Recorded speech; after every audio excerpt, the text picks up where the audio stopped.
사도행전 21장 이제 17절부터 이제 28장 마지막까지는 이제 사도 바울이 이제 붙잡혀서 감옥에 가게 되고, 그리고 이제 로마로의 마지막 이 전도 여행에 관한 글을 이제 누가가 쓰고 있는 것을 이제 볼 수 있습니다.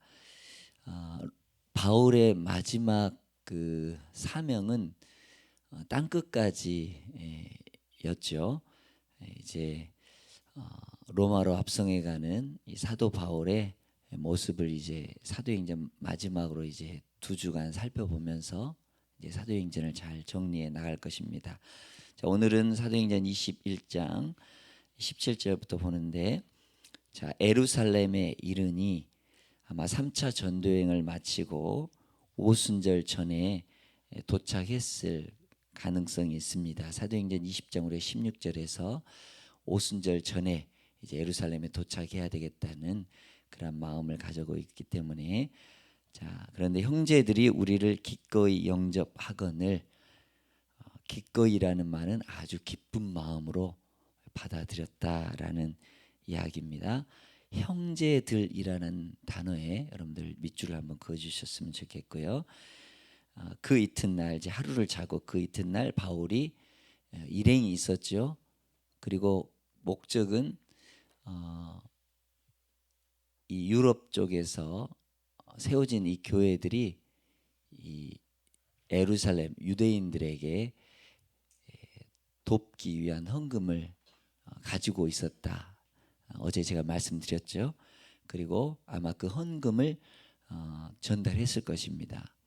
영적으로 우리에게 귀한 예수 그리스도를 전해 주셨으니 아무래도 이 유대에 살고 있는 이분들은 아무래도 가난하고 어려운 분들이 많았을 거예요. 그러니까 돕는 차원에서 물질적으로 이렇게 귀한 이 일들을 그분들이 보탬을 하고 있습니다. 그런 내용은 적어지지 않았지만 아마 그런 부분이 분명히 숨어 있을 거라 생각합니다.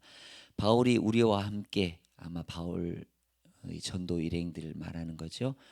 그곳에 뭐 나손도 있었을 것이고, 조금 있다 보면 드로비모라는 그런 제자도 있었을 것이고, 자, 그렇습니다. 야고보에게로 들어가니, 우리가 잘 알고 있는 예수님의 남동생이죠.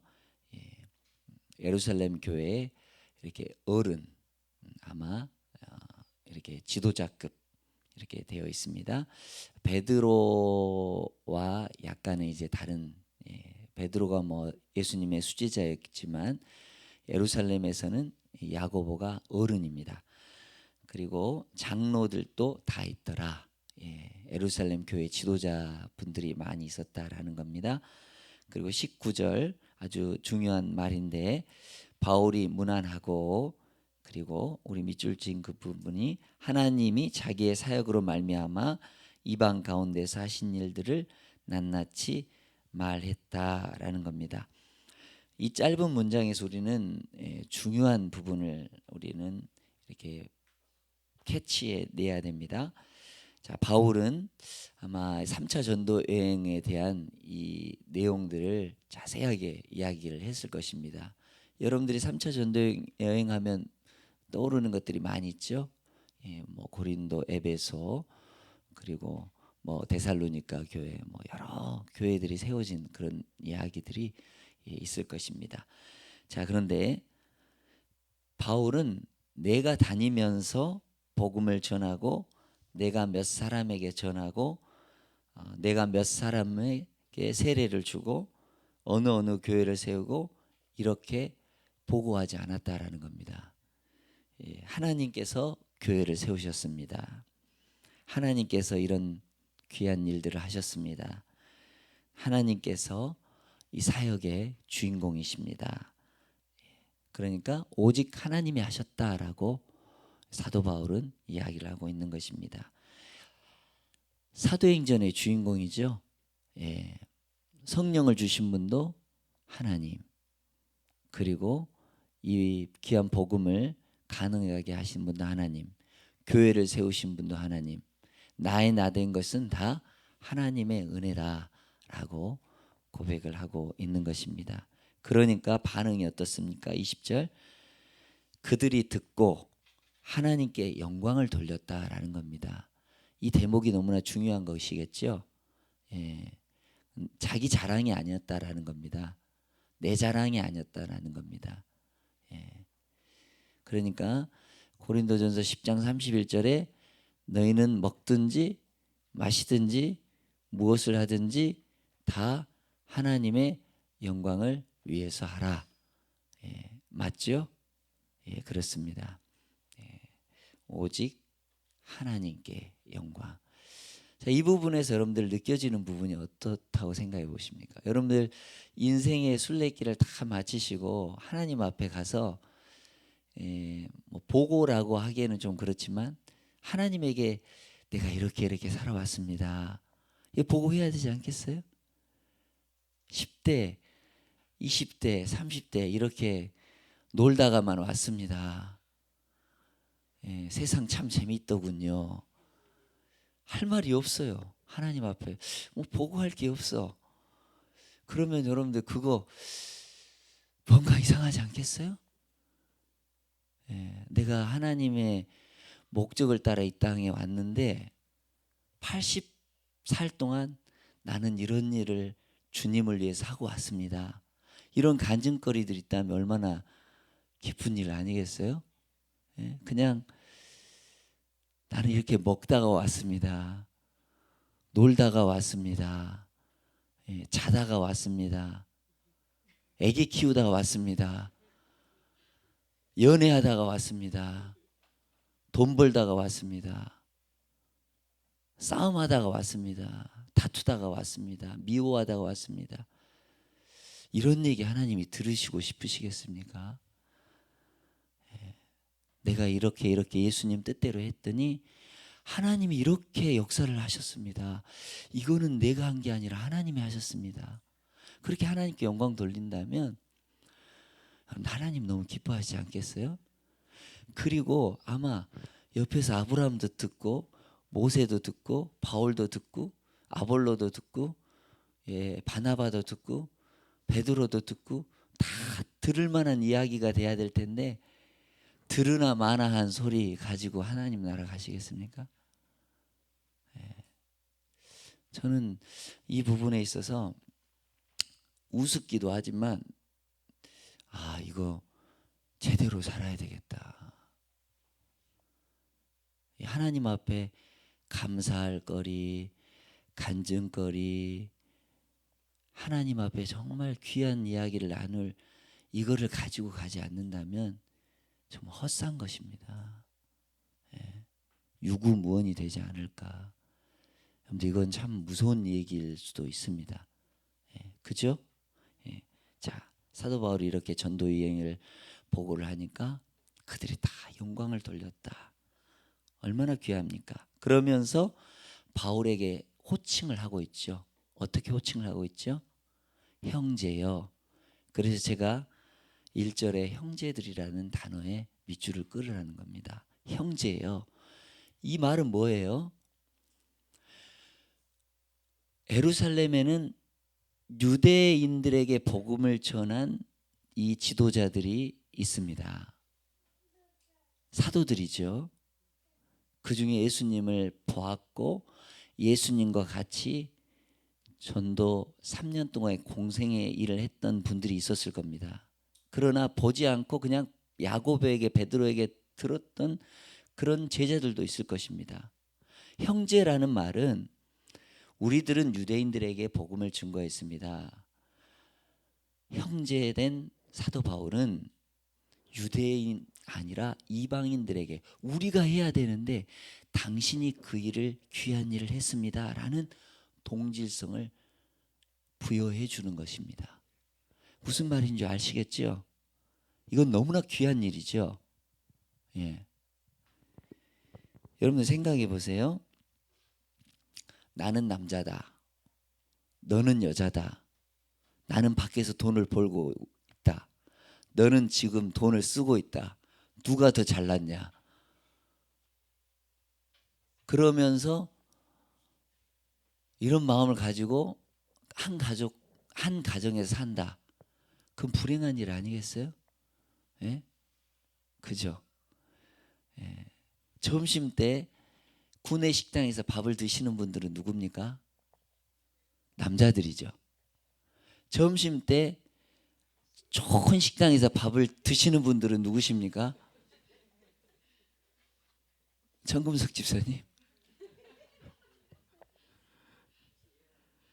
예. 예. 광주 말로 쎄 빠지게 고생을 하고 동질성이 느껴지지 않지 않습니까? 예. 예. 근데 주님의 일을 하니까 이렇게 동질성을 느끼는 겁니다. 예. 나중에 여러분들 뭐 고린도후서 같은 데 보면 고린도 교인들이 뭔가 이상한 바람이 들어서인지 사도 바울을 사도라고 여기지 않는 그런 위험한 일을 합니다. 예수님과 같이 다니지 않았는데 저분이 어떻게 사도냐. 그런데 사도권에 대해서 이렇게 변호를 하고 이야기를 하는 게 고린도 후서입니다. 예. 그런데 예루살렘의 이 사도들은 예수님을 같이 전하는 바울을 사도라고 형제라고 그렇게 호칭을 하고 있습니다. 이건 너무나 중요한 내용입니다. 그죠? 예. 교회는 목사로, 교사로, 선지자로, 복음 전하는 자로 이렇게 다 각자 귀한 일을 은사대로 맡기죠. 그리고 그게 교회로 세워져 가는 겁니다. 형제 자매죠. 예. 초대교회는 호칭이 세 가지가 있었습니다. 그리스도인, 안디옥에서 비로소 그리스도인이라고 했는데 예수 믿는 사람들, 그리고 제자들, 예수님의 이 도를 믿고 배우고 이렇게 따르고 있는 사람들을 제자. 예.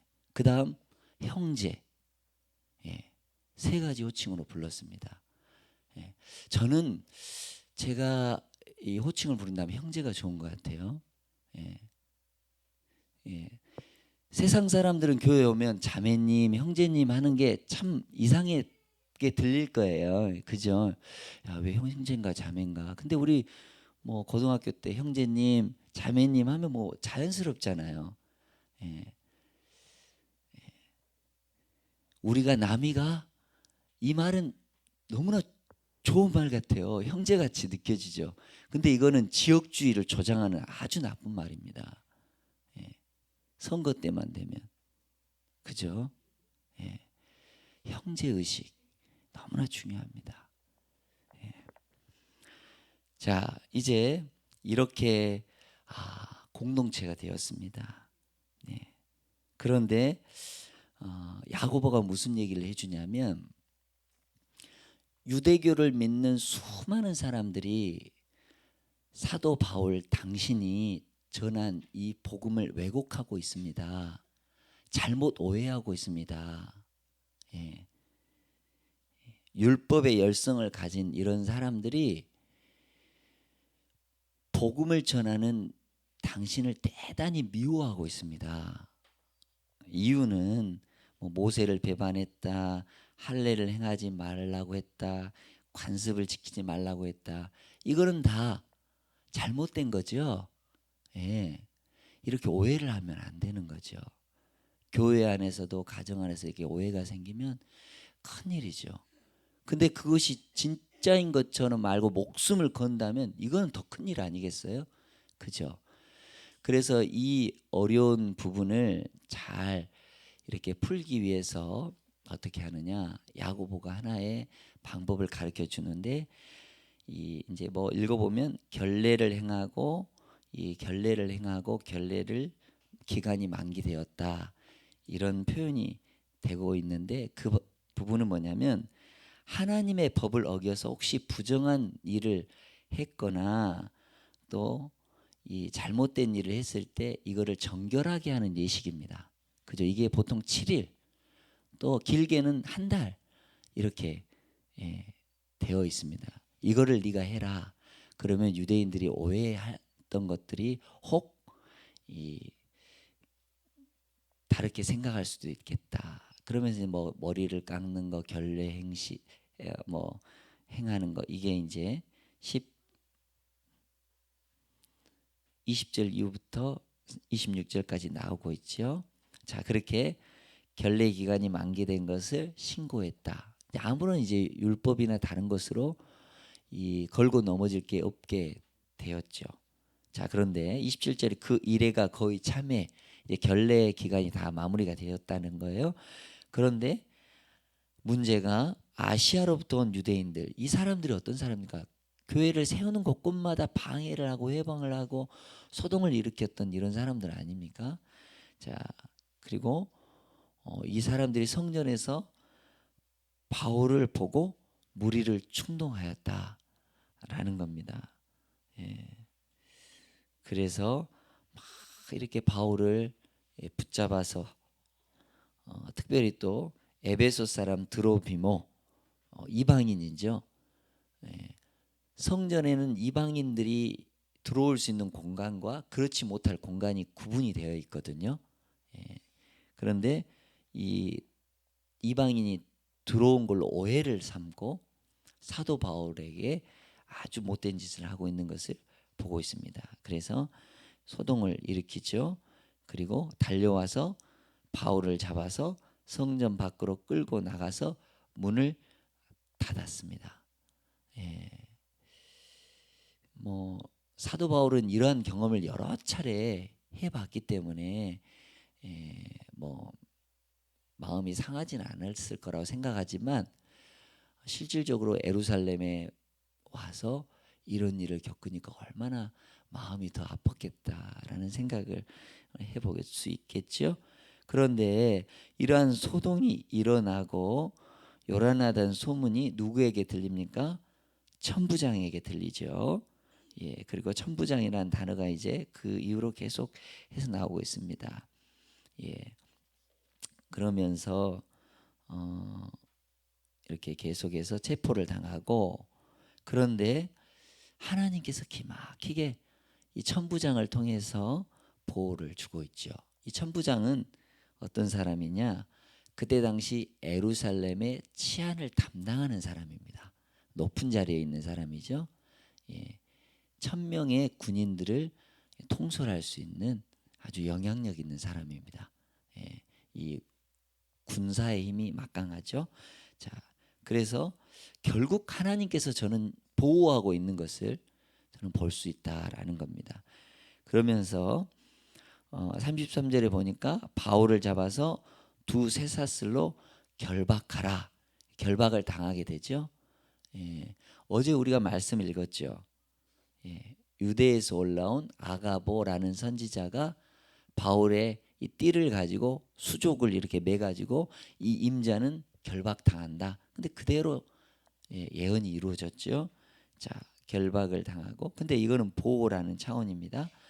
자, 그런데 이제 왜 이렇게 소란한 일이 있나라고 이렇게 물어보니까 어떤 사람은 이런 말로, 어떤 사람은 저런 말로, 뭐 예수님이 잡힐 그 당시하고 똑같다라는 겁니다. 뭐 제목이 뭐 없는데 막 소문 듣고 이런 것 저런 것으로 막 해가지고 그랬다라는 겁니다.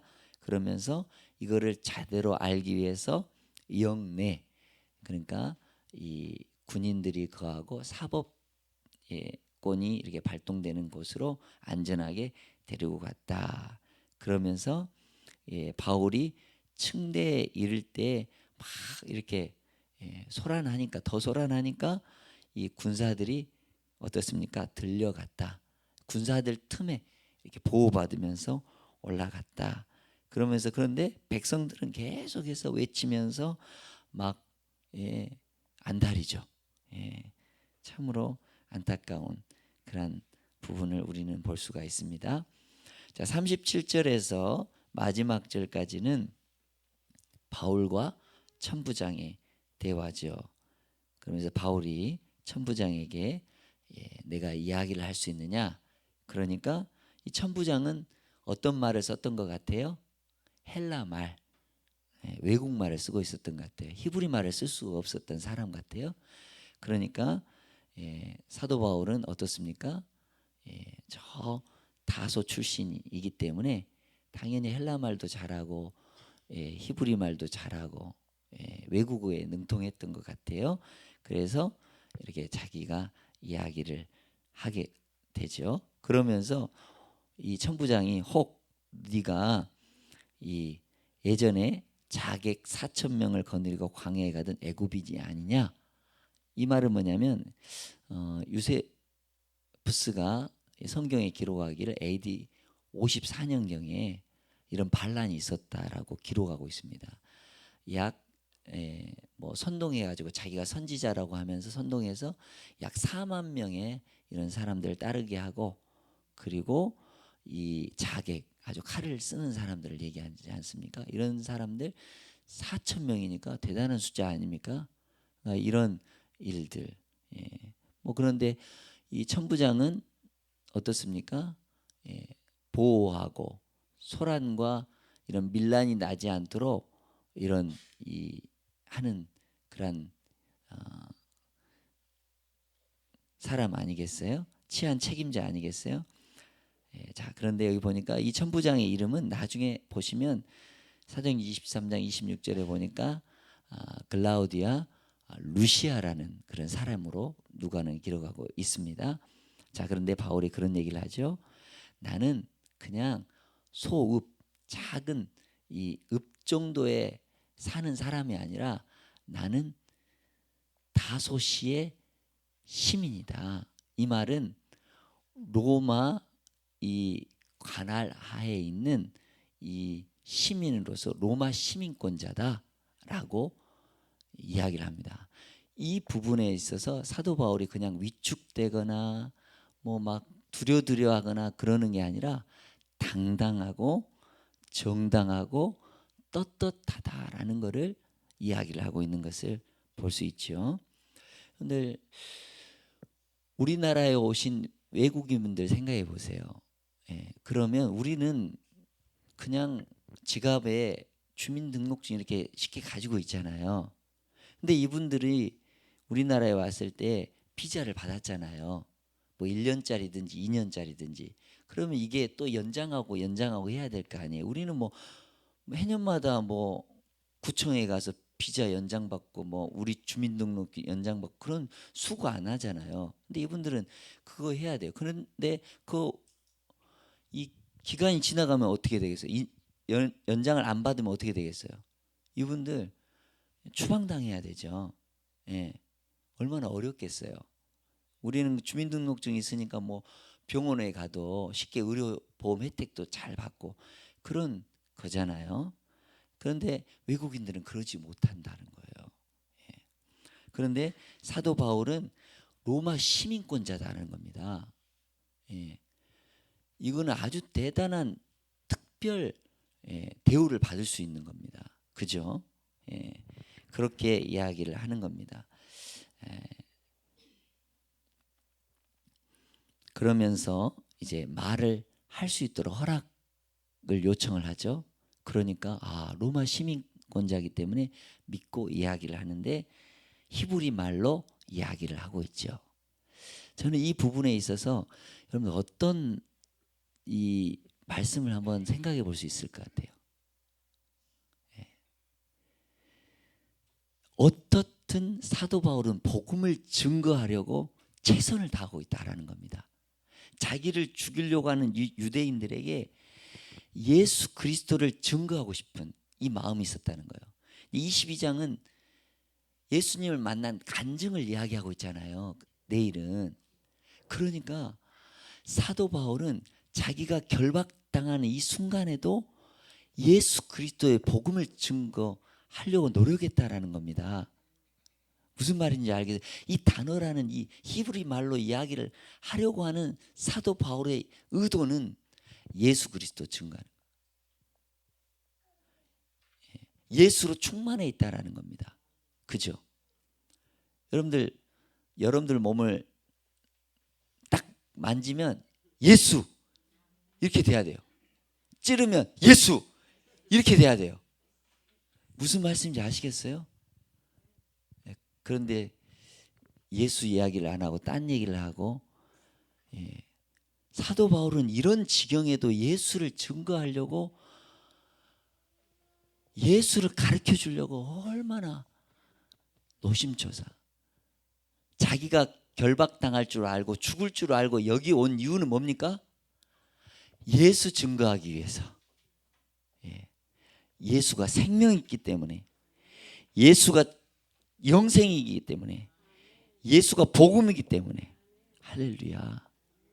우리가 이러한 마음을 가지고 산다면 이 세상이 두렵겠어요? 예? 이 세상이 무섭겠습니까? 우리가 아무리 가난하게 살아도, 어렵게 살아도, 힘들게 살아도, 문제가 있더라도 예수로만 살면 정답입니다. 예수가 우리에게 힘을 주시는 거예요. 소망을 주시는 거예요. 은혜를 주시는 거예요.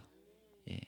이런 마음을 가지고 산다면 우리가 이렇게 눈을 꼴깡 뜨고 이 자리에 올 수 있는 이유인 거예요. 할렐루야. 예. 말씀을 마치도록 하겠습니다.